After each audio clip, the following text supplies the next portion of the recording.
Hi, my name is Leah Marsh, and I'm a graduate student at the University of Delaware in the Fashion and Apparel Studies program.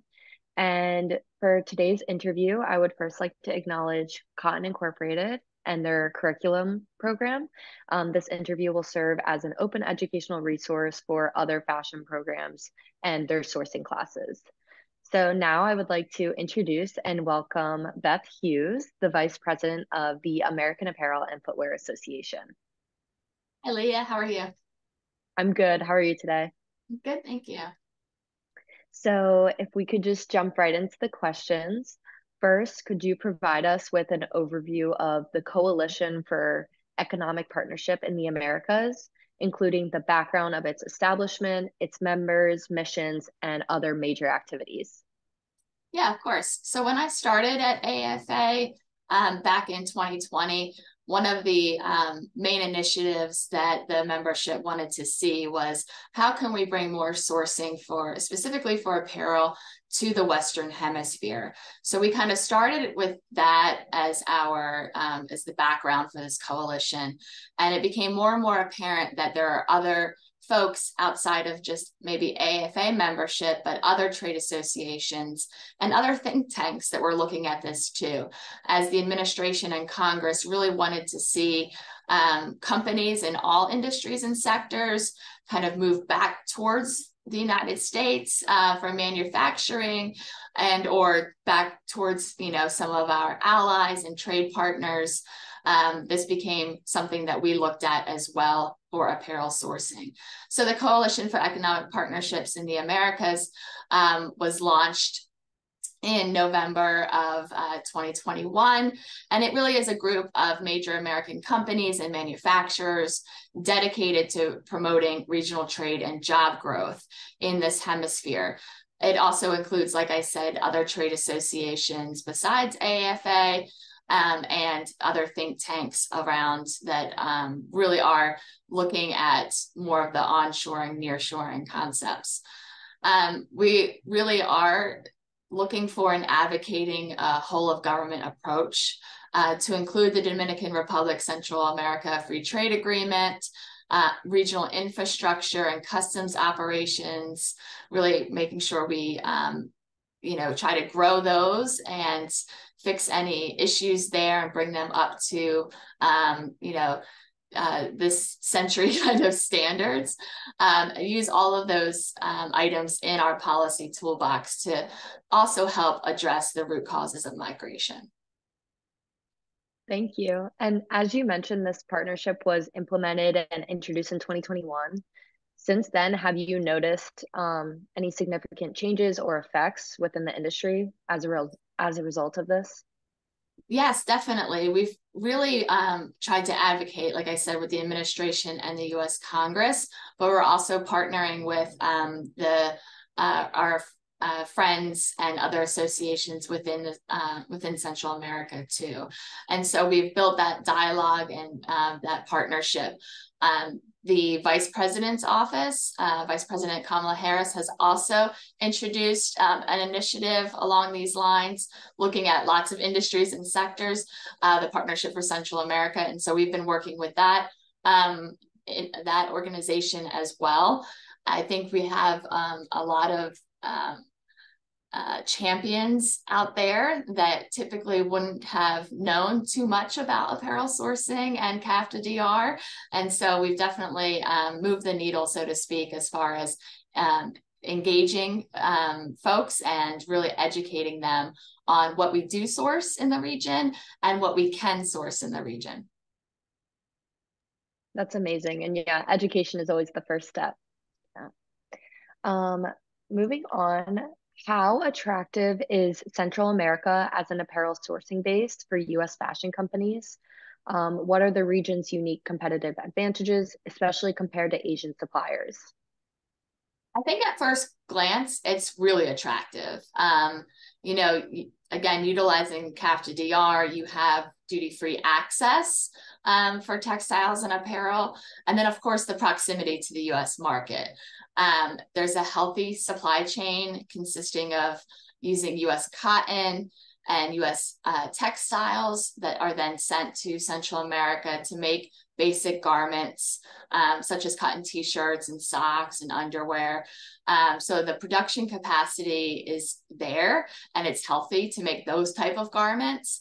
But when you kind of step back and you try to go beyond the basics, that's kind of where you face some more challenges, and I'm happy to dive in there. But I think duty-free access is key. The proximity to the market, of course, compared to their Asian suppliers, just sending something across around the globe isn't always the best way when you're thinking about sustainability and the impact on climate change.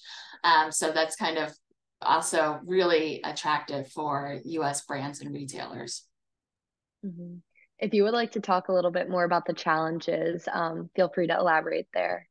Yeah, definitely. So the CAFTA-DR has a rule of origin for textiles and apparel. It's called yarn forward. It's a pretty restrictive rule of origin, and basically in place to really keep and grow the supply chain for cotton and U.S. textiles.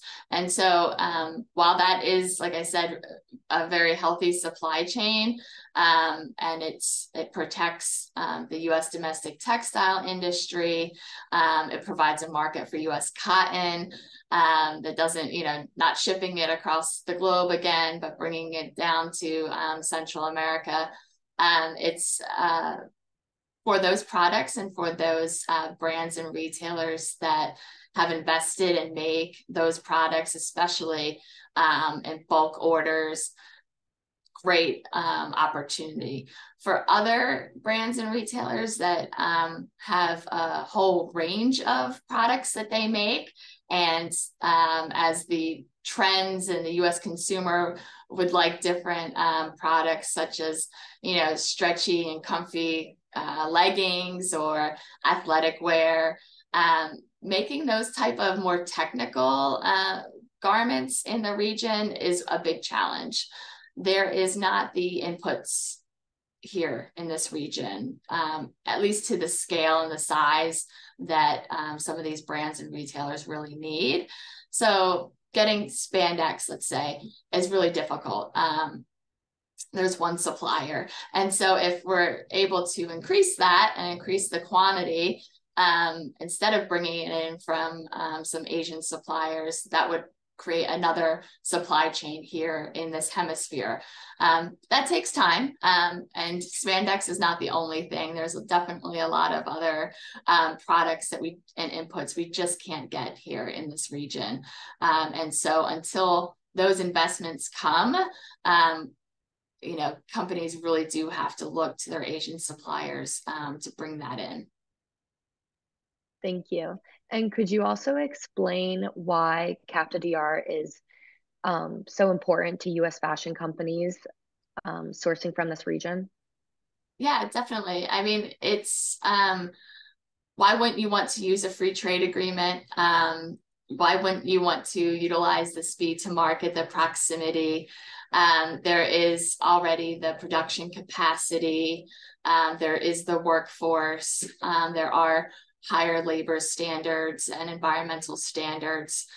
Those things can be enforced because we do have a trade agreement with these countries, and the supply chain is very intertwined. So, if you can't make something, say in Guatemala, maybe you can make it in El Salvador, or you can bring things from these various countries back and forth to actually make the final product. So I think that, along with, of course, the duty-free access for products is really key for a lot of brands and retailers.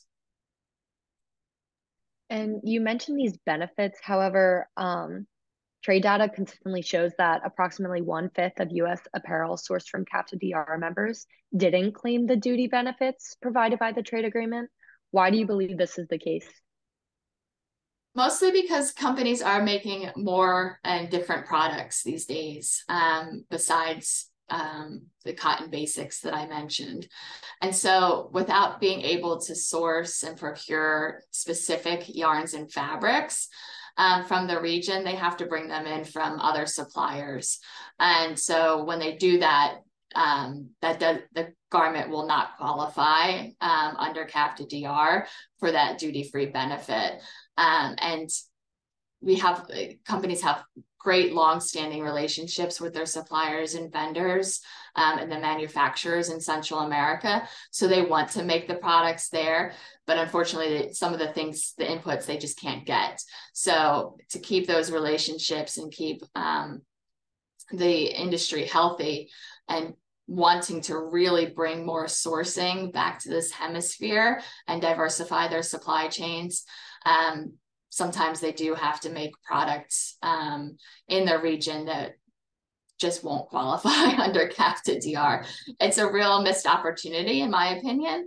I think that the trade agreement, all trade agreements that we have, should be utilized, and folks should be able to get the benefits from them. But like I said, with those stricter rules of origin, it precludes folks from really taking advantage of the opportunity that the trade agreement really should provide for our industry. Thank you. And with this, what measures do you think could be taken in the future to encourage U.S. fashion companies to utilize CAFTA-DR more? So that's kind of what CEPA is working on right now. We've looked at what are the yarns and fabrics that are missing from the region or just aren't made in the volumes and the quantities and the quality too that brands are looking for. And so when we kind of narrowed it down to a specific set of those yarns or fabrics, we really found that if we were able to procure some of that outside of the region, even for a short amount of time, we really feel there'd be more investment in that. You know, it's kind of a chicken and egg question. If the brand wants to buy a specific yarn or fabric to make a garment in the region, they need to know that the supply is there. But the manufacturer won't invest in new equipment or technology to make that said yarn or fabric until they know that the buyers, the companies will really buy, especially in a quantity that makes sense for them in a business sense, and for a period of time for them that would also make that investment worthwhile. So it's really hard to kind of to work that through. I think utilizing CAFTA-DR, there is a mechanism within CAFTA-DR called short supply, and it hasn't been used very often or very recently, but it is something that basically it is what it says it is. It's if you don't have the quantity in the region, if it is in short supply, the commercial availability is not there, you can petition the U.S. government to add this yarn or fabric to a list, and you can bring it in under the short supply mechanism and still qualify for that duty-free access. And so right now we do have some companies looking at specifically spandex to bring in, to petition the government to bring in spandex under short supply to be able to make things like I mentioned, leggings. Also, spandex goes into making, stretchy jeans and a lot of other products. And so it's a long and arduous process, unfortunately, but we do think because of the lack of supply in the region, we do have a good success rate to be able to put this on short supply. And then, like I said earlier, once the brands really start bringing in all of this spandex into the region, you'll see, I think, the investors take notice. And it's basically like a menu of what buyer or what brands are looking to purchase.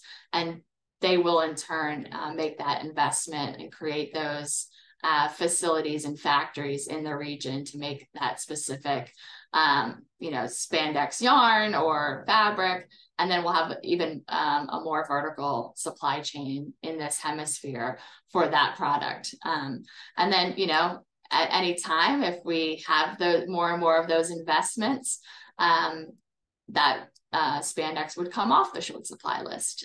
Nothing has to stay on that list forever, but it is an opportunity, I think, really to fully utilize CAFTA-DR to really bring a lot more sourcing and a diverse product category to the region and create another vertical supply chain here, rather than, again, shipping it all the way from Asia or making it, you know, in Asia or other places. It just makes logical sense to me, but there are those hurdles that we have to overcome first.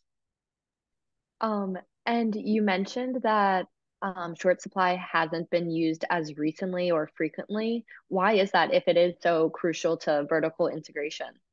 Yeah, well, it is a process. There are rules that you have to follow and processes that you have to do in advance. One of those is the due diligence. And so the company A has to go out to all of the manufacturers in the region and make sure that they cannot produce this specific input and at the specific you know, quality and quantity that that company would like. And so when you do that, the onus really is on the person, the company filing the petition.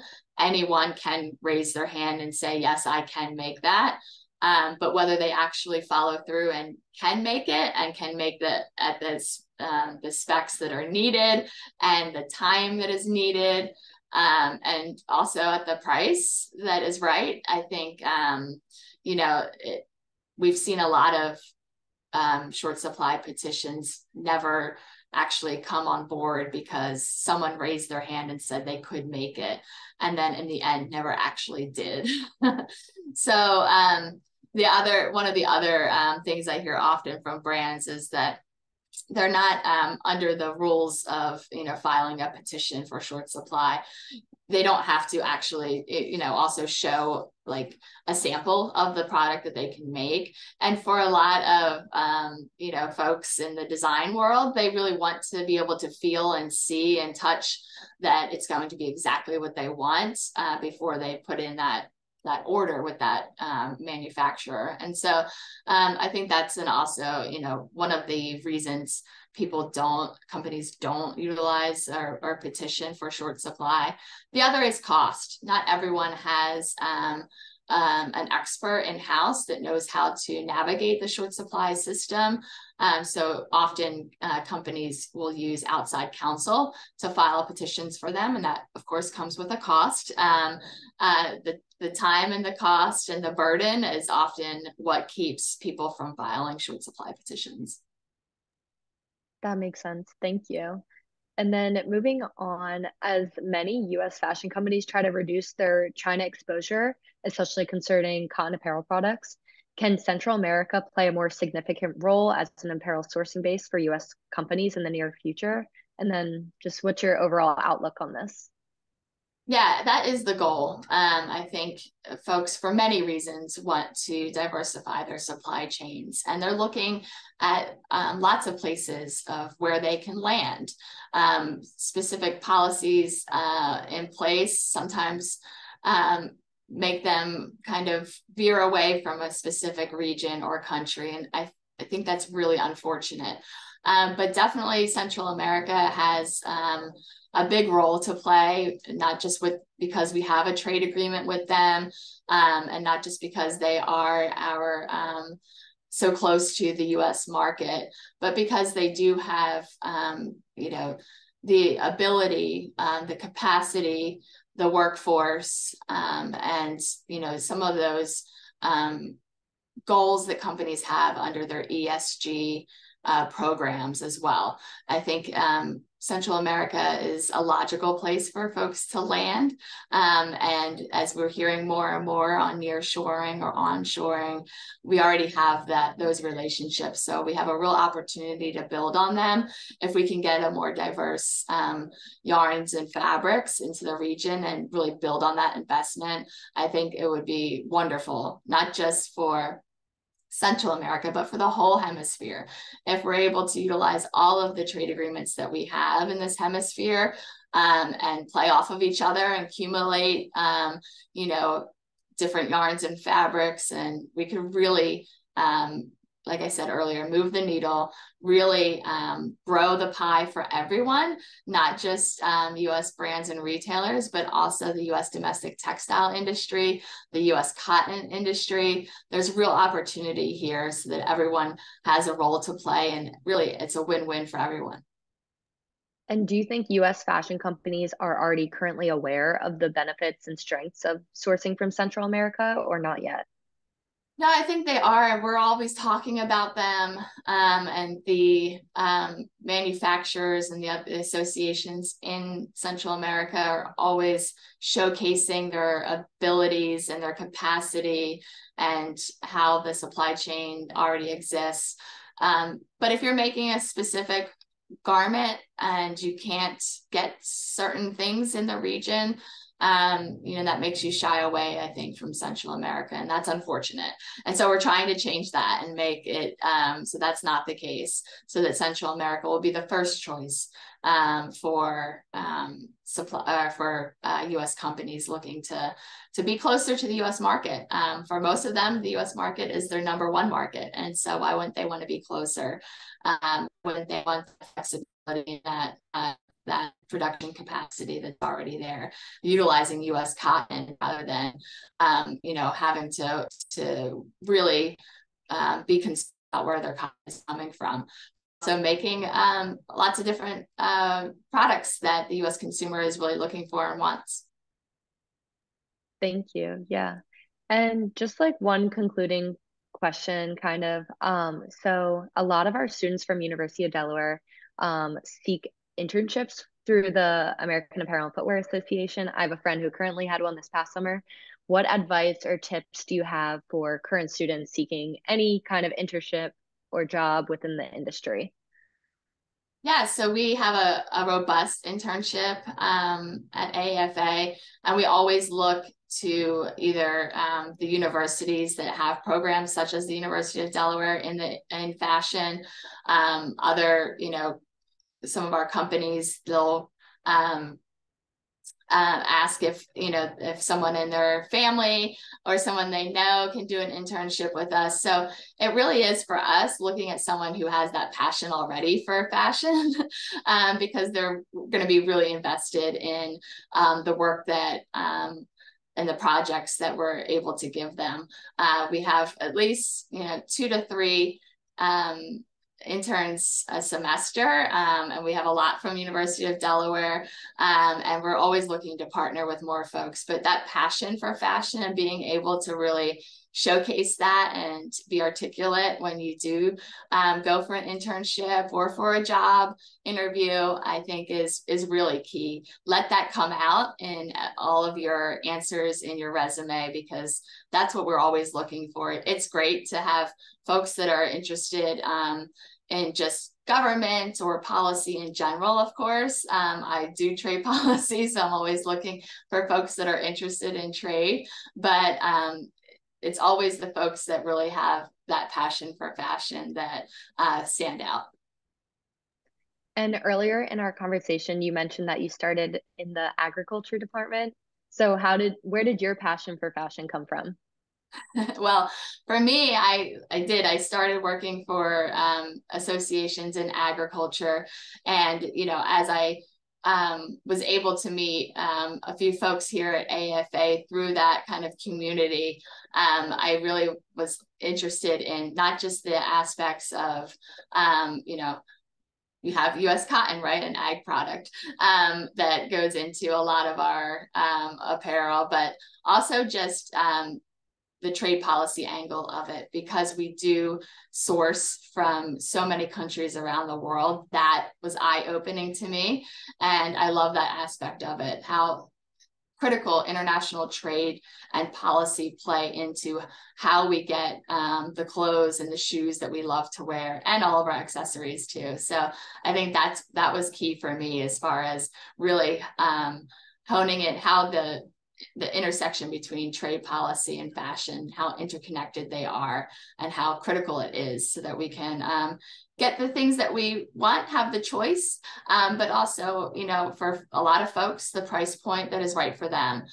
Because at the end of the day, I'm a mom. I have 2 small kids. Back to school is a big deal for us. And so making sure that, you know, we have access to all the things that the kids need to have a really good school year is really important. That's kind of also one of the things that I love about working in this industry is not just about being able to express yourself through fashion, but also helping American families get the goods that they need at a price point that works for their families and their budget.